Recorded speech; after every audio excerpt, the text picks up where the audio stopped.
That beautiful melody is actually written by our very own cantor Sonata Sor.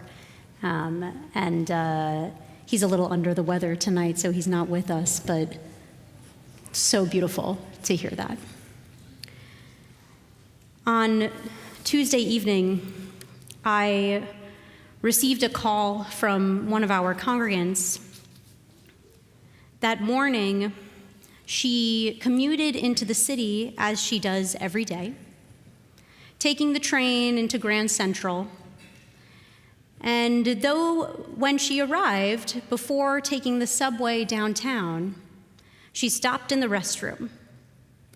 Minding her own business, as one does, she entered a stall and closed the door, only to reveal a series of hateful anti-Semitic slurs spray painted in bright pink across the bathroom door. Her stomach dropped, and while she locked the door, she couldn't move further. Paralyzed by these words, she was alone in the stall. We are all carrying some level of anxiety, consciously or not, regarding what it means to be a Jew in our country and a Jew in our world. It seems as if we are living in the times of last week's curses. If you're not familiar with the Parsha, the Torah portion last week that we read, Bechukotai, the very last Parsha in the book of Leviticus, in it, the Israelites are offered a series of blessings if they follow God's laws. And the blessings are amazing. We will all be blessed with many children, abundant harvests, safety and security, and we will reap all of the benefits of our hard work. Incredible, and not a given. However, what follows is a warning. If we stray from God, we will endure 3 sets of curses, one somehow more horrible than the next, or one somehow more horrible than the one before. Wild beasts tearing apart our homes, our lands desolate. We will be scattered amongst the nations of the world. But I want to draw our attention to the final words of these 3 sets of curses. After all of this destruction, this is what our text reads. As for those of you who will survive, I will cast a faintness into their hearts in the land of their enemies. The sound of a driven leaf shall put them to flight. Fleeing as though from the sword, they shall fall, though none pursues. This curse is less violent than the ones before, but no less terrifying.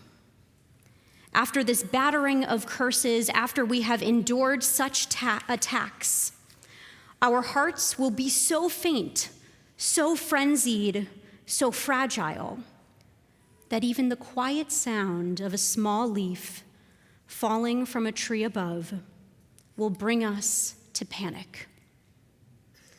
We will be overwrought in such a tapestry of anxiety and nightmares, both real and imagined, that though no one seeks to harm us in that moment, we will not be able to continue to live our lives the way they are meant to be lived. The Kli Yakar, a 17th century chassid of Prague, illustrates another dimension to this curse. He quotes an earlier verse, the one that states that we will be scattered amongst the nations, and explains that this is not simply a curse that will scatter us, but scatter us away from one another. He writes, Israel is scattered as by a winnowing fan, as when a person winnows barley with a fan, and not one of them, the barley grains, clings to the next. So too the people of Israel are detached from one another, even while in the land of their enemies. Although exiles usually console one another, the people of Israel are not that way, for they are scattered and separated even when they are in exile. Each one is pushed by the wind and pushes others into the wind. It's a remarkable image.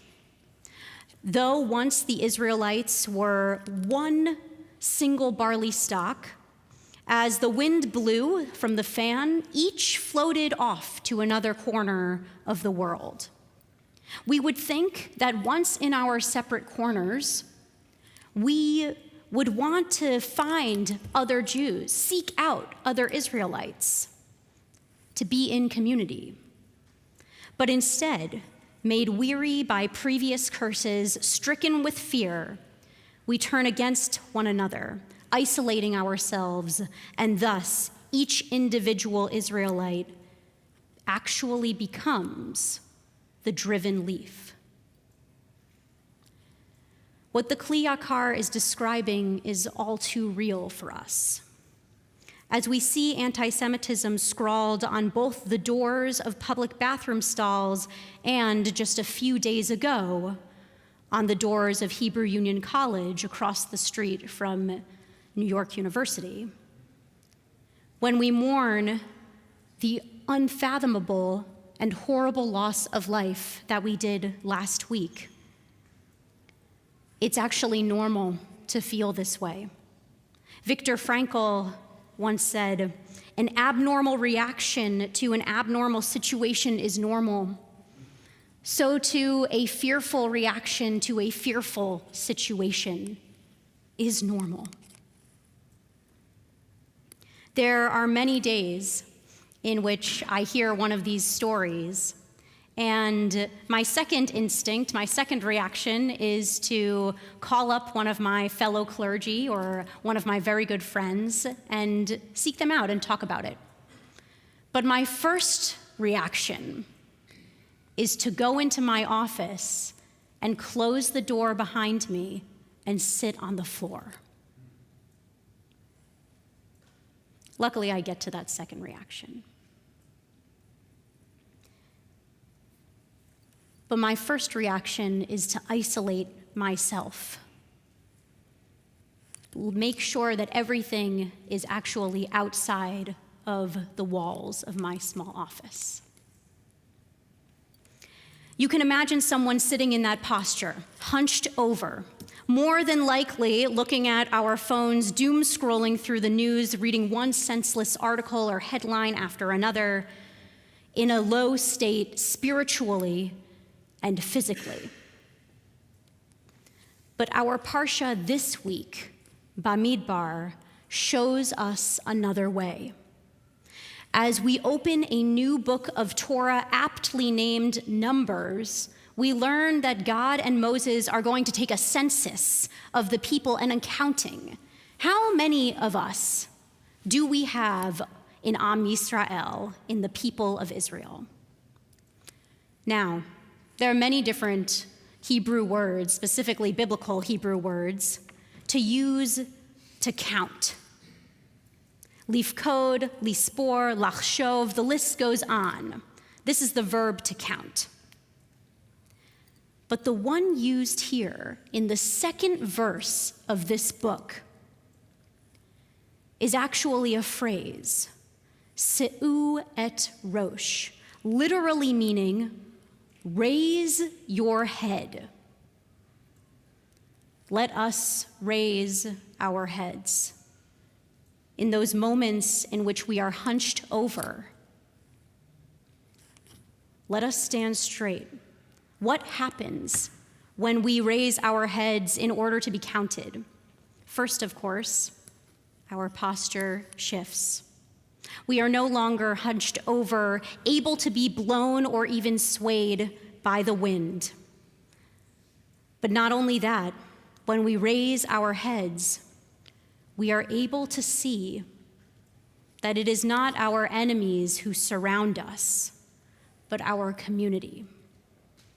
Standing tall like the barley stalk imagined by the Kli Yakar, we know that we are not alone.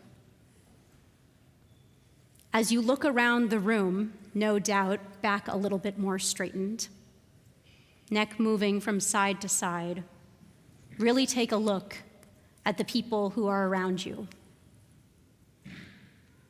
Judaism is a faith that calls us in those moments where we feel so alone to listen to that second reaction, listen to that second instinct, and reach out.